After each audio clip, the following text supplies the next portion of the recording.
जैसे ही वह कुत्ते के बिल जैसी छोटी सुरंग से बाहर निकली, उसी पल उस भयानक इंसान जैसे दिखने वाले जीव ने उस पर हमला कर दिया। किस्मत अच्छी थी कि वह जीव थोड़ा सुस्त और बेढंगा था, इसलिए वह किसी तरह उसकी पकड़ से बच गई। लेकिन जब उसने अपने चारों ओर ध्यान से देखा तो उसकी रूह कांप उठी। यह जगह किसी डरावने सपने से कम नहीं थी। चारों तरफ अधूरी बनी हुई ऊंची ऊंची दीवारें थीं और वह खुद सबसे ऊपर रखी एक अलमारी के किनारे पर खड़ी थी। उसके पैरों के ठीक नीचे हजारों फीट गहरी खाई थी, जिसमें गिरने का मतलब सीधी मौत था। पीछे वह जीव लगातार दरवाजा तोड़ने की कोशिश कर रहा था और साफ लग रहा था कि दरवाजा ज्यादा देर तक नहीं टिक पाएगा। उसके सामने हवा में लटकती हुई सीढ़ियां ही उसकी बचने की आखिरी उम्मीद थी। वह बेहद सावधानी से एक एक कदम रखते हुए उन सीढ़ियों पर चढ़ने लगी। ठीक उसी समय जब पीछे का दरवाजा टूट गया, वह किसी तरह ऊपर पहुंचकर क्लार्क के बेसमेंट में घुसने में सफल हो गई। लेकिन यह बेसमेंट वैसा बिल्कुल नहीं था जैसा होना चाहिए था। यह जगह परिचित होकर भी अजीब तरह से अनजान महसूस हो रही थी। कुछ समय पहले की बात है, जब क्लार्क ने अपनी फर्नीचर की दुकान में एक बटन दबाया था। बटन दबाते ही सामने की दीवार पर एक अजीब चमक दिखाई दी। पहले तो उसे लगा कि शायद उसकी आंखों का भ्रम होगा, लेकिन जिज्ञासा इतनी बढ़ गई कि वह धीरे धीरे उस दीवार के पास पहुंच गई। जैसे ही वह बिल्कुल करीब पहुंची, अचानक कुछ ऐसा हुआ जिसकी उसने कभी कल्पना भी नहीं की थी। उसने सिर उठाकर सामने देखा और पूरी तरह स्तब्ध रह गई। दीवार के दूसरी ओर एक ऐसा कमरा मौजूद था जो उसकी दुकान में कभी था ही नहीं। कमरे के बीचों बीच अलग अलग तरह के फर्नीचर बेतरतीब तरीके से पड़े थे, मानो किसी ने उन्हें बिना किसी मतलब के फेंक दिया हो। पूरा दृश्य बेहद अव्यवस्थित और अस्वाभाविक लग रहा था। क्लार्क समझ नहीं पा रही थी कि जिस जगह को वह वर्षों से चला रही है, वहां आखिर ऐसा रहस्यमय हिस्सा कैसे छिपा हो सकता है। लेकिन उस अनजान कमरे से भी ज्यादा डरावनी वह दीवार थी, जो कभी ठोस दिखाई देती तो कभी पारदर्शी। उसने हिम्मत जुटाकर अपना हाथ दीवार पर रखा। अगले ही पल उसकी उंगलियां बिना किसी रुकावट के दीवार के आर पार चली गईं, जैसे वहां कोई दीवार थी ही नहीं। घबराकर वह तुरंत पीछे हट गई और दोबारा उसी रास्ते से वापस अपनी असली फर्नीचर की दुकान में लौट आई। अब उसे यकीन हो चुका था कि वह इस रहस्यमय दुनिया और अपनी वास्तविक दुनिया के बीच कभी भी आ जा सकती है। डर जरूर था, लेकिन उसकी जिज्ञासा उससे कहीं ज्यादा बड़ी थी। इसलिए वह दोबारा उसी दीवार के पार चली गई। अंदर पहुंचकर उसने एक कुर्सी उठाई। उसे छूने पर वह बिल्कुल असली लगी। उसका वजन, बनावट और डिजाइन सब कुछ वास्तविक दुनिया के फर्नीचर जैसा ही था। यही वह जगह थी जिसे बाद में लोग लेवल 0 के नाम से जानने लगे। एक ऐसी अंतहीन भूल भुलैया जहां तर्क और वास्तविकता दोनों बेकार हो जाते हैं। चारों ओर वीरानी पसरी हुई थी। कहीं कोई खिड़की नहीं थी, कोई दरवाजा बाहर नहीं जाता था और निकलने का कोई रास्ता नजर नहीं आ रहा था। पूरी जगह पर फीकी पीली रोशनी फैली हुई थी, जो हर पल बेचैनी बढ़ा रही थी। हर कदम पर ऐसा महसूस होता था कि कोई अदृश्य चीज उसे देख रही है। कुछ दूर चलने के बाद उसे एक खुला हुआ दरवाजा दिखाई दिया, जिसके पास एक मरी हुई चिड़िया पड़ी थी। वह दरवाजे के अंदर गई तो सामने पहले से कहीं ज्यादा बड़ा खाली क्षेत्र था। वहाँ इधर उधर कुछ कुर्सियां बिखरी हुई थीं। तभी दूर कहीं से बहुत हल्की आवाज सुनाई दी। वह आवाज का पीछा करते हुए एक ऐसे लंबे गलियारे में पहुंची जिसका अंत दिखाई ही नहीं देता था। गलियारे के अंधेरे में उसे एक इंसान खड़ा दिखाई दिया। पहले तो वह डर गई, लेकिन पास जाकर देखा तो वह सिर्फ इंसान के आकार का एक विज्ञापन बोर्ड था। उसके शरीर पर एक स्पीकर लगा हुआ था और उससे निकली तारें बगल वाले कमरे तक जा रही थीं। अगले कमरे के बीचों बीच एक छोटा निगरानी कैमरा लगा हुआ था। क्लार्क ने दरवाजा खोलने की कोशिश की, लेकिन वह बिल्कुल नहीं खुला। तभी उसकी नजर दीवार में बने एक छिपे हुए खाने पर पड़ी। उसने उसे सावधानी से खोला तो अंदर एक चौकोर सुराख दिखाई दिया जिसमें एक बैग रखा था। बैग खोलने पर उसे एक कर्मचारी का पहचान पत्र मिला। उसने बैग हटाया और खुद उस संकरे सुराख के अंदर घुस गई। काफी देर तक रेंगने के बाद वह दूसरी तरफ एक विशाल कमरे में पहुंची। कुछ पल तक उसने वहीं से आसपास का जायजा लिया और फिर नीचे छलांग लगा दी। नीचे का दृश्य बेहद अजीब था। कई जूते आधे से ज्यादा फर्श के अंदर धंसे हुए थे, मानो जमीन उन्हें निगल रही हो। पास रखी महंगी कुर्सियां भी उसी तरह फर्श में ढंसी हुई थीं। वहीं एक और सुरंग थी जिसे एक भारी कुर्सी ने पूरी तरह बंद कर रखा था। तभी उसके पीछे वाले रास्ते से किसी चीज के आने की आवाज सुनाई दी। वह तुरंत वापस सुरंग की ओर भागी और जोर जोर से आवाज लगाने लगी। उसी समय एक काली परछाई बिजली की गति से उसके सामने से गुजर गई। डर के मारे उसका पूरा शरीर सुन्न पड़ गया। सोचने का समय नहीं था। उसने पास का छोटा दरवाजा खोला और पूरी ताकत से भागने लगी। रास्ते में लगे एक संकेत बोर्ड से उसे पता चला कि वास्तविक दुनिया में वापस जाने का रास्ता अब ज्यादा दूर नहीं है। अब वह किसी भी नई जगह में जाने की हिम्मत नहीं कर रही थी। उसे जितना रास्ता याद था उसी के सहारे तेजी से दौड़ती हुई आखिरकार उस पहले वाले कमरे तक पहुंच गई जहां फर्नीचर का ढेर लगा हुआ था। लेकिन पीछे से किसी के तेज कदमों की आवाज लगातार करीब आती जा रही थी। घबराकर उसने दीवार के आर पार जाने की कोशिश की, लेकिन इस बार दीवार ठोस बन चुकी थी। वह बुरी तरह घबरा गई और पूरी दीवार पर हाथ फेर फेर कर रास्ता खोजने लगी। काफी कोशिशों के बाद आखिर उसे वह अदृश्य प्रवेश द्वार मिल गया। वह तुरंत वापस अपनी दुकान में लौट आई और सबूत के तौर पर वहां से एक स्टूल उठाकर अपने साथ वास्तविक दुनिया में ले आई। अब उसके हाथ में मौजूद वही स्टूल इस बात का पक्का प्रमाण था कि जो कुछ उसने देखा था वह कोई सपना नहीं बल्कि हकीकत थी। वह उसी स्टूल पर बैठ गई, लेकिन उसका दिमाग अभी भी शांत नहीं हो पा रहा था। आखिर उस रहस्यमय दीवार के पीछे कैसी भयावह दुनिया छिपी हुई थी। इसके बाद कहानी एक गुप्त अनुसंधान केंद्र की ओर बढ़ती है जो एक बड़ी ऑफिस बिल्डिंग के अंदर स्थित था। वहाँ एक शोधकर्ता कंप्यूटर स्क्रीन पर नजरें गड़ाए बैठा था। स्क्रीन पर क्लार्क के उस रहस्यमय दुनिया में प्रवेश करने का पूरा वीडियो बार बार चलाया जा रहा था। दरअसल 19 जून 1990 को इस अनुसंधान केंद्र ने पहले भी ऐसी ही एक रहस्यमय घटना रिकॉर्ड की थी। उस वीडियो में एक कर्मचारी भी बिल्कुल क्लार्क की तरह गलती से उसी अजीब दुनिया में पहुंच गया था। वहां का सुनसान दम घोंटने वाला माहौल देखते ही उसकी मानसिक स्थिति टूट गई। वह बुरी तरह घबराकर तेजी तेजी से सांस लेने लगा और बिना किसी दिशा के पागलों की तरह अंतहीन कमरों में भागता रहा। बहुत मुश्किल से वह वापस उसी शुरुआती जगह पहुंचा जहां से अंदर आया था। उसने तुरंत बड़े बड़े डिब्बे लाकर रास्ता बंद करने की कोशिश की, लेकिन कुछ अजीब था। आसपास सब कुछ पहले जैसा दिख रहा था, फिर भी हर चीज में कोई अनजानी गड़बड़ी महसूस हो रही थी। उसने माइक्रोफोन पकड़कर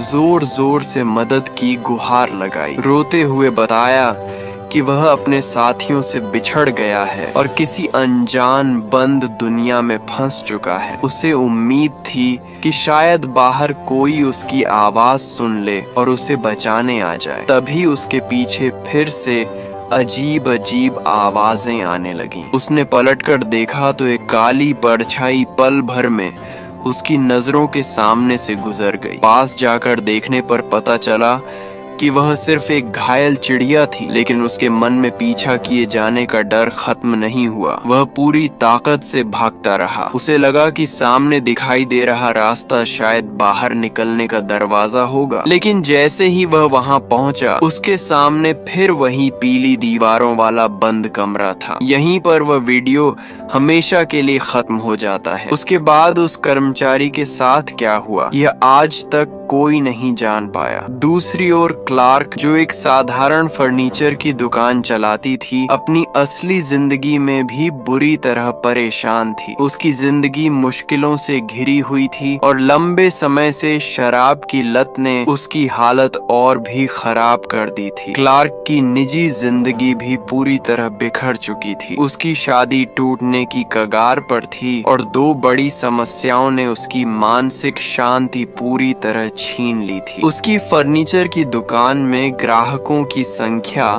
दिन ब दिन कम होती जा रही थी। कारोबार लगातार घाटे में जा रहा था और आमदनी तथा खर्च का संतुलन पूरी तरह बिगड़ चुका था। लेकिन आर्थिक परेशानियों से भी ज्यादा डरावनी बात यह थी कि दुकान के अंदर लगातार ऐसी घटनाएं होने लगी थीं जिनका कोई तार्किक कारण समझ में नहीं आता था। हर महीने बिजली का बिल असामान्य रूप से बहुत ज्यादा आने लगा था। दुकान की फ्लोरोसेंट लाइटें बिना किसी कारण के बार बार झिलमिलाने लगती थी। रात को दुकान बंद होने के बाद अक्सर अचानक पूरी बिजली चली जाती थी। सामान्य तौर पर रात में बिजली की खपत कम होनी चाहिए थी, लेकिन इसके उलट हर महीने बिल और भी ज्यादा बढ़ता जा रहा था। ऐसा लग रहा था मानो दुकान के अंदर कोई अनदेखी शक्ति लगातार बिजली का इस्तेमाल कर रही हो। आखिरकार इस रहस्य का पता लगाने के लिए क्लार्क एक इलेक्ट्रिशियन को साथ लेकर बेसमेंट में लगे मुख्य बिजली पैनल की जांच करने पहुंचा। जैसे ही इलेक्ट्रिशियन ने पैनल खोला, वह तुरंत चौंक गया। सामान्य स्विचों के बीच कुछ ऐसे अजीब बटन लगे हुए थे जिन्हें उसने पहले कभी नहीं देखा था। उनकी बनावट पूरी तरह अलग थी और यह पता ही नहीं चल रहा था कि वे आखिर किस हिस्से की बिजली नियंत्रित करते हैं। क्लार्क ने एक एक करके उन सभी रहस्यमय बटनों को बंद किया, लेकिन ऊपर पूरी दुकान की लाइटों पर उसका कोई असर नहीं पड़ा, मानो वे किसी ऐसी जगह से जुड़े हों जो इस दुनिया का हिस्सा ही न हो। कोई सुराग न मिलने पर दोनों को फिलहाल जांच रोकनी पड़ी, लेकिन क्लार्क के मन में उठ रहा शक खत्म नहीं हुआ। उसने फैसला किया कि वह उसी रात दुकान के अंदर रुककर खुद निगरानी करेगा। रात को वह अपने बिस्तर पर बैठा टीवी देख रहा था कि अचानक फिर वही अजीब घटना हुई। पूरी दुकान की लाइटें असामान्य तरीके से टिमटिमाने लगीं और अगले ही पल टीवी का सिग्नल भी गायब हो गया। गुस्से और झुंझलाहट में वह तुरंत बेसमेंट की ओर भागा। उसने बिजली पैनल के सभी सामान्य स्विच बंद कर दिए, लेकिन ऊपर की लाइटों में कोई बदलाव नहीं आया। आखिर में उसने नीचे लगी उसी रहस्यमय बटनों की कतार में से एक बटन दबा दिया। अगले ही पल पूरी दुकान घने अंधेरे में डूब गई। यही वह क्षण था जिसने पहली बार उसके लिए बैक रूम्स की दुनिया का दरवाजा खोल दिया। अगली सुबह कैमरा वास्तविक दुनिया के सुंदर और खुले दृश्यों को दिखाता है। चारों तरफ खुला आसमान, साफ वातावरण और आजादी का एहसास था। ये सब उस दमघोंटू, पीली, अंतहीन और भयावह बैकरूम्स की दुनिया से बिल्कुल विपरीत था। इस विरोधाभास से साफ पता चलता था कि इस समय क्लार्क भले ही वास्तविक दुनिया में मौजूद था,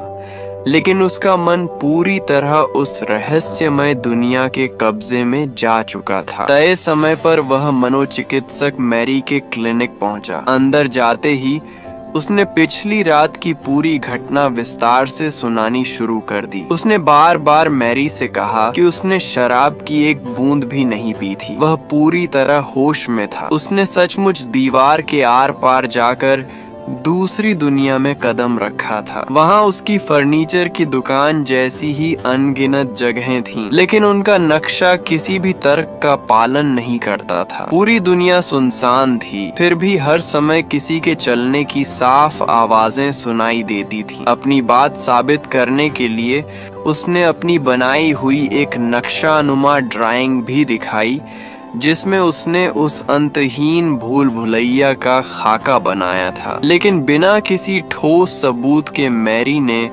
उसकी किसी बात पर विश्वास नहीं किया। उसके अनुसार यह सब शराब की वजह से पैदा हुआ भ्रम था। यह सुनकर क्लार्क बेहद नाराज हो गया। उसने वहीं वादा किया कि वह बहुत जल्द ऐसा सबूत लेकर लौटेगा जिसे देखकर किसी को भी उसकी बात पर शक नहीं रहेगा। और उस दिन वह चाहता था कि मैरी आज उस पर शक करने के लिए उससे माफी मांगे। इसके बाद क्लार्क सीधे अपने इलाके में पहुंचा और मकान नंबर 130 का दरवाजा खटखटाया। वहां उसके दो परिचित युवक रहते थे, जिनका नाम केट और बारबी था। दोनों अक्सर उसकी फर्नीचर की दुकान के लिए प्रचार वीडियो बनाकर कुछ अतिरिक्त पैसे कमा लेते थे। कुछ समय पहले क्लार्क ने अपनी दुकान का कारोबार बढ़ाने के लिए एक मजाकिया विज्ञापन भी बनाया था, जिसमें वह खुद कप्तान की वेशभूषा पहनकर फर्नीचर बेचने की कोशिश कर रहा था। लेकिन उस प्रचार से कोई फायदा नहीं हुआ और उसकी दुकान की हालत वैसी ही खराब बनी रही। इस बार उसने दोनों को विज्ञापन बनाने के लिए नहीं बुलाया था। उसका मकसद था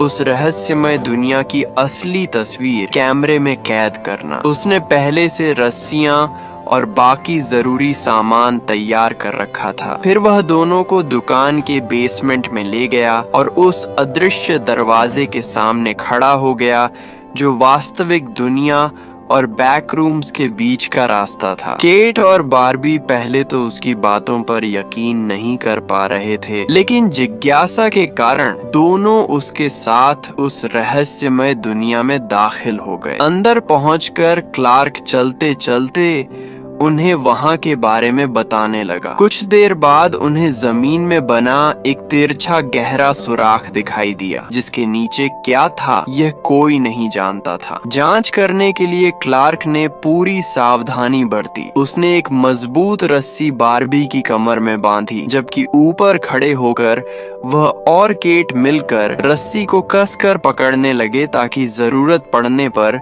उसे तुरंत ऊपर खींच सकें। किसी ने भी नहीं सोचा था कि यह रोमांचक लगने वाला अभियान उनकी जिंदगी की सबसे बड़ी त्रासदी बन जाएगा। सुराख के नीचे की दुनिया और भी ज्यादा डरावनी थी। चारों ओर पुराने कपड़े और टूटी फूटी चीजें बिखरी हुई थीं। पूरा इलाका वीरान और भयावह लग रहा था। ऊपर की ओर देखने पर एक और विशाल खाली जगह दिखाई देती थी, मानो एक के ऊपर एक कई स्तर बने हुए हों। जमीन पर पड़े कबाड़ के बीच एक ऐसी अजीब वस्तु रखी थी जो इंसान के कटे हुए सिर जैसी दिखाई देती थी। उसे देखते ही रोंगटे खड़े हो जाते थे। बारबी अभी आगे बढ़कर जांच करने ही वाला था कि अचानक उसके साथ कुछ भयानक हुआ। वह बुरी तरह डर गया और जोर जोर से चिल्लाने लगा कि उसे तुरंत ऊपर खींचा जाए। केट और क्लार्क ने पूरी ताकत लगाकर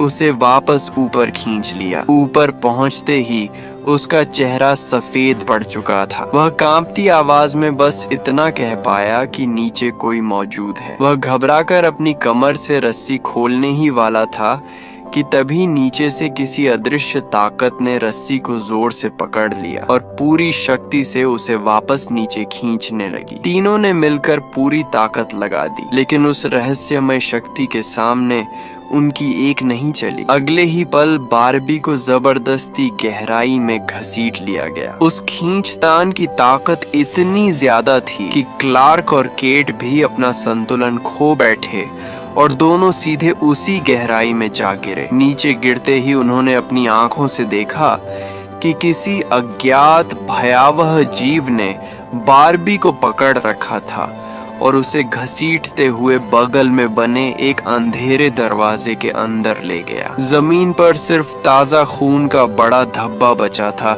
जिसे देखकर दोनों के होश उड़ गए। घबराया हुआ केट बिना कुछ सोचे उसी दिशा में भागा, जबकि क्लार्क कैमरा हाथ में लिए उसके पीछे दौड़ पड़ा। लेकिन भाग दौड़ के दौरान दोनों एक दूसरे से बिछड़ गए। अब क्लार्क अकेला उस अंधेरी और टेढ़ी मेढ़ी दुनिया में भटकने लगा। काफी देर तक रास्ता खोजने के बाद वह एक सुनसान कमरे में पहुंचा, जहां अचानक हाथ में तेज धार वाला हथियार लिए एक रहस्यमय जीव ने उस पर हमला कर दिया। जान बचाने के लिए वह पूरी ताकत से भागा और भागते भागते एक ऐसी जगह पहुंच गया जहां चारों तरफ सफेद चमकदार टाइलें लगी हुई थीं। यह बैकरूम्स का प्रसिद्ध इन्फिनिट पूल्स स्तर था। पूरी जगह बंद थी और हर छोटी आवाज कई बार गूंज रही थी। इसी दौरान उसे दूर से केट की मदद के लिए पुकार सुनाई दी, लेकिन वह लाख कोशिश करने के बाद भी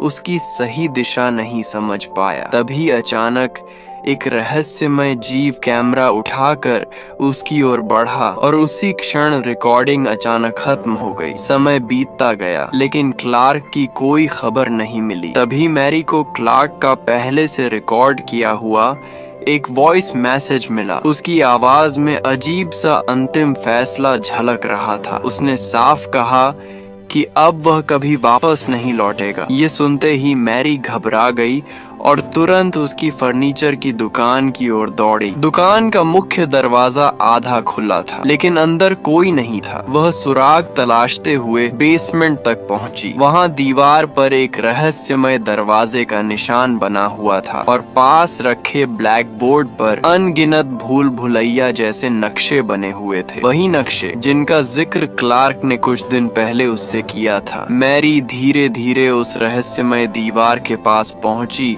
और कांपते हाथों से उसे छूने के लिए अपनी उंगली आगे बढ़ाई। मैरी ने कांपते हुए अपनी उंगलियां दीवार पर रखीं। अगले ही पल उसकी उंगलियां उस ठोस दिखाई देने वाली दीवार के आर पार चली गईं। अब उसे यकीन हो गया कि क्लार्क सच कह रहा था। उसने गहरी सांस ली और हिम्मत जुटाकर उस रहस्यमय बैकरूम्स की दुनिया में कदम रख दिया। लेकिन इस बार वहां का दृश्य पहले जैसा बिल्कुल नहीं था। जब क्लार्क पहली बार यहाँ आया था, तब जिस कमरे में चारों ओर फर्नीचर रखा था, अब वहां एक भी सामान मौजूद नहीं था। सारी कुर्सियां, मेजें और बाकी फर्नीचर किसी पुराने और जर्जर निगरानी कक्ष में ले जाए जा चुके थे। वहां लगे सभी मॉनिटर और कैमरे टूट चुके थे और पूरी तरह बेकार हो चुके थे। अब वे किसी भी चीज को रिकॉर्ड करने की हालत में नहीं थे। अपने डर को दबाते हुए मैरी धीरे धीरे आगे बढ़ती रही। कुछ देर बाद वह एक खुले हुए दरवाजे तक पहुंची। अंदर दाखिल हुई तो देखा कि पूरा कमरा कुर्सियों से भरा पड़ा था, लेकिन उसकी नजर जैसे ही दीवार पर बनी एक बेहद विकृत और डरावनी पेंटिंग पर गई, उसका पूरा शरीर सुन्न पड़ गया। तभी अचानक उसके पीछे किसी के कदमों की आहट हुई। उसने मुड़कर देखा तो सामने क्लार्क खड़ा था। वह कुछ कह पाती उससे पहले ही दूर से किसी भारी चीज के धीरे धीरे पास आने की आवाज सुनाई देने लगी। हर कदम के साथ पूरे माहौल में एक भयानक दबाव महसूस हो रहा था। खतरा सामने देखकर क्लार्क ने बिना कुछ कहे अचानक मैरी का गला पकड़ लिया और उसे बेहोश कर दिया। जब मैरी की आंख खुली तो उसने खुद को कसकर रस्सियों से बंधा हुआ पाया। वह किसी अजीब से कमरे में थी जो देखने में किसी पुराने रेस्तरां जैसा लगता था। सामने क्लार्क बैठा था, लेकिन अब उसका व्यवहार पूरी तरह बदल चुका था। उसकी आंखों में पागलपन साफ दिखाई दे रहा था और उसकी बातें भी सामान्य इंसान जैसी नहीं थीं। वह धीरे धीरे मैरी को बैक रूम्स का सबसे बड़ा रहस्य समझाने लगा। उसने पास खड़े एक मोटे और भयानक इंसान जैसे जीव की ओर इशारा करते हुए कहा कि यही इस दुनिया के एंटिटी हैं। उसके अनुसार इस दुनिया में मौजूद कोई भी कमरा, इमारत या जीव प्राकृतिक रूप से पैदा नहीं हुआ। यह पूरी दुनिया वास्तविक संसार की टूटी फूटी और विकृत नकल है। असली दुनिया में जो भी चीज मौजूद होती है, यह रहस्यमय आयाम उसे अपने तरीके से बिगाड़ कर दोबारा बना देता है। यहाँ के जीवों को न दर्द महसूस होता है, न डर, और न ही उनके अंदर अपनी कोई सोच होती है। वे सिर्फ चलती फिरती वस्तुओं की तरह हैं। चाहे उन्हें कितना भी घायल किया जाए, उनके शरीर को फाड़ दिया जाए या उन्हें नोच खसोट दिया जाए, वे किसी तरह की प्रतिक्रिया नहीं देते। क्लार्क की बातें सुनकर मैरी को साफ समझ में आ गया कि उसका दिमाग इस रहस्यमय दुनिया के प्रभाव में आकर पूरी तरह बदल चुका है। वह धीरे धीरे अपनी मानसिक स्थिति खो चुका था। मैरी ने खुद को शांत रखा और एक मनोचिकित्सक होने के नाते उससे बेहद धैर्य और समझदारी से बात करनी शुरू की। काफी देर तक उसे समझाने और शांत करने के बाद आखिरकार क्लार्क थोड़ा सामान्य हुआ और उसने मैरी की रस्सियां खोल दी। लेकिन जैसे ही मैरी आजाद हुई, उसी समय बाहर से अचानक तेज आवाज सुनाई दी। पास खड़ा लाल कपड़े पहने एक रहस्यमय जीव घबराकर वहां से भाग गया। अगले ही पल एक लंबा, दुबला और सिर पर समुद्री डाकू जैसी टोपी पहने बेहद डरावना जीव धीरे धीरे रेस्तरां के अंदर दाखिल हुआ। क्लार्क तुरंत उसके पास गया और इशारों से समझाने लगा कि मैरी उसकी साथी है और उससे कोई खतरा नहीं है। लेकिन अगले ही पल ऐसा दृश्य सामने आया जिसने सब कुछ बदल दिया। उस समुद्री डाकू जैसे जीव ने अचानक क्लार्क को दोनों हाथों से उठाया और बिना किसी चेतावनी के उसे अपने तेज दांतों से काट लिया। फिर उसने पूरी ताकत से क्लार्क को जमीन पर पटक दिया और उसका शरीर बुरी तरह कुचल डाला। इसी अफरा तफरी का फायदा उठाकर मैरी वहां से पूरी ताकत से भाग निकली। लेकिन जैसे ही वह कमरे से बाहर निकली, उसके सामने फिर वही अंतहीन बैक रूम्स की दुनिया फैली हुई थी। न कहीं आसमान दिखाई देता था और न ही बाहर निकलने का कोई रास्ता। पीछे से उस समुद्री डाकू जैसे जीव के भारी कदमों की आवाज लगातार उसका पीछा कर रही थी। घबराकर उसने सामने दिखा एक दरवाजा खोला और अंदर छिप गई। लेकिन वह जीव भी उसके पीछे पीछे पहुंच गया और पूरी ताकत से दरवाजा तोड़ने लगा। हर जोरदार टक्कर के साथ दरवाजा टूटने लगा और मौत हर पल उसके करीब आती जा रही थी। मैरी ने कमरे के अंदर हर जगह रास्ता खोजा और आखिरकार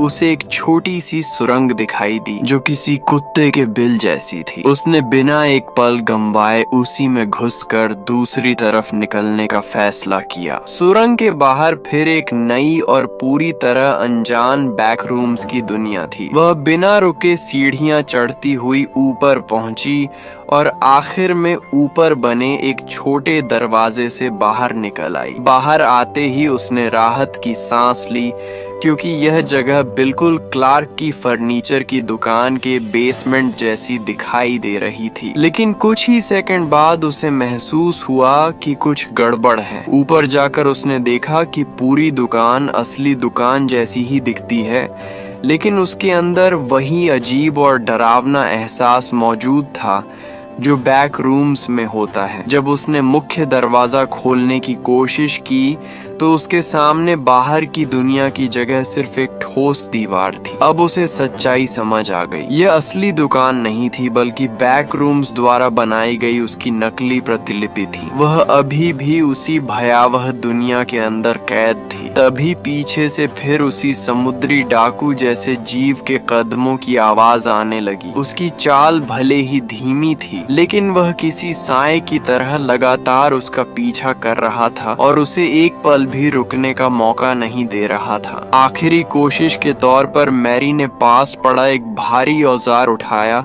और पूरी ताकत से उस जीव की टांग पर दे मारा। हमला सफल रहा और वह कुछ देर के लिए गिर पड़ा, लेकिन जोरदार झटके से मैरी भी जमीन पर गिर गई और पास रखे एक विज्ञापन बोर्ड से टकरा गई। उसी समय उसकी नजर दूर एक ऐसी जगह पर पड़ी जो बाकी इलाके से अलग दिखाई दे रही थी। उसे उम्मीद हुई कि शायद वहीं बाहर निकलने का रास्ता हो। वह अपनी बची हुई सारी ताकत लगाकर उसी दिशा में दौड़ पड़ी। पीछे से वह जीव फिर तेजी से उसके करीब आने लगा। दौड़ते दौड़ते मैरी ने अपनी जेब से एक पत्थर निकाला और पूरी ताकत से उस राक्षसी जीव के सिर की ओर फेंक दिया। कुछ पल के लिए वह रुक गया और इसी मौके का फायदा उठाकर मैरी एक बेहद संकरी दरार के अंदर घुस गई। उसका पीछा करता हुआ वह जीव भी वहां पहुंचा, लेकिन उसका बड़ा शरीर उसी दरार में फंस गया और वह आगे नहीं बढ़ सका। मैरी उस लंबे और संकरे रास्ते से आगे बढ़ती रही। कुछ देर बाद उसे धुंधली आंखों से कई लोग दिखाई दिए,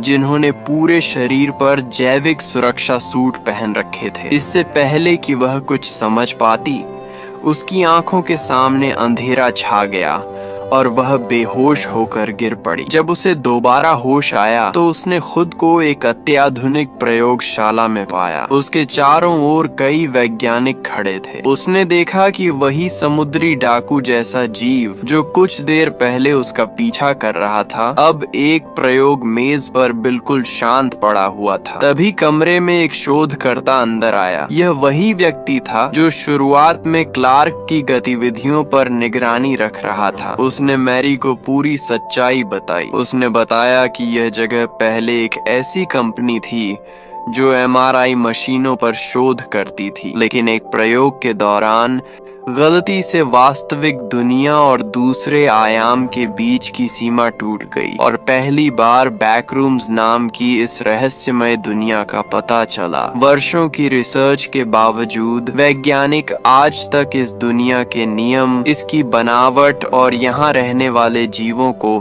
पूरी तरह समझ नहीं पाए हैं। वे केवल अलग अलग घटनाओं की रिकॉर्डिंग और अधूरे आंकड़ों की मदद से इसकी जांच कर रहे हैं। अब इस कंपनी का असली उद्देश्य मशीनें बनाना नहीं, बल्कि पूरे बैकरूम्स का नक्शा तैयार करना और इस रहस्यमय आयाम के रहस्य को सुलझाना है। लेकिन कहानी का सबसे डरावना हिस्सा अभी बाकी था। वैज्ञानिकों ने बताया कि बैकरूम्स हर पल अपने आप बदलता रहता है। वहाँ लगातार इंसानों की यादों और वास्तविक दुनिया की जगहों जैसी नई नई जगहें बनती रहती हैं। उसी दौरान कैमरा एक कमरे की ओर जाता है जहां मैरी की शक्ल पर आधारित एक बिल्कुल नई मानव जैसी एंटिटी चुपचाप कुर्सी पर बैठी हुई दिखाई देती है। इसका मतलब था कि बैक रूम्स अब मैरी की भी एक विकृत प्रतिलिपि बना चुका था।